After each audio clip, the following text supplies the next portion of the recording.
think last Thursday I had a press conference over at the detention center, and we had arrested one of our deputies for bringing in contraband at the detention center. Since then, we have arrested a med tech that was working over there. Her name was Ivey Martin, and we did an investigation in-house. Actually, you asked me a question, sir, about why SLED wasn't investigating. SLED actually gave us the information that they were hearing from one of their prisoners, and so we have been working in conjunction with them. But was that in the lead up to the first arrest? All of it was, yeah. Hang on a minute. Approximately 3 weeks ago, the Sheriff's Office of Professional Standards initiated an internal affairs investigation concerning the Spartanburg County Detention Facility employee possibly bringing in contraband. So we got enough evidence to question her. When we arrested her, she confessed all that stuff. So she said she brought in tobacco, rolling papers, and prescription medication. I don't know what the prescription medication was. Yeah, I'll give you her spelling of her name. It's Ivey Martin. And here's a photograph of Mrs. Ivey Martin.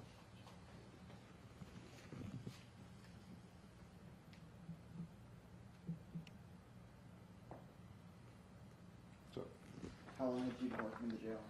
I don't know. I know she wasn't a new employee, but I don't know. I can get you that. It's still frustrating. We still stand at the ready.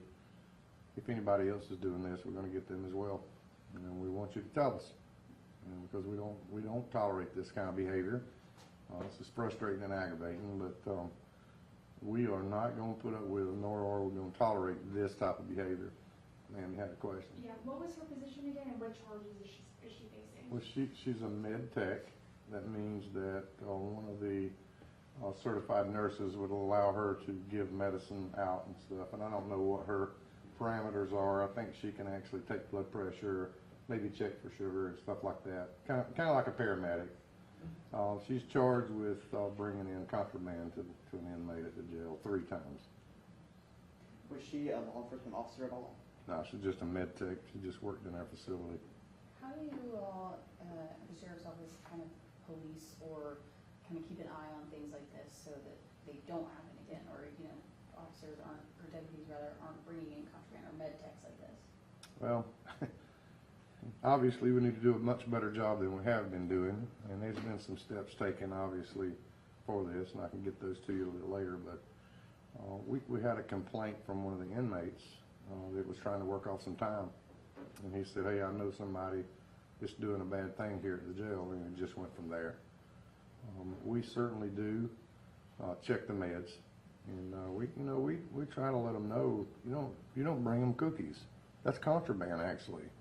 You can't give them cigarettes. That's contraband. So she was doing a lot more than that, and she even mentioned that she was having a relationship with one of them. So yeah, this is pretty frustrating. Yes, sir. Did one or both of these arrests come from inmate tips at the jail here? Yes, sir. I believe so. Yes, sir. Both of them? Yes, sir. You'd mentioned SLED earlier. Did the inmates tell y'all, or did they tell SLED, or how did y'all find out? Both. And they were inmates here at the local jail? Yes, sir. This is a pre-sentencing holding cell here. This is not, quote, prison. The state facilities would be your prisons.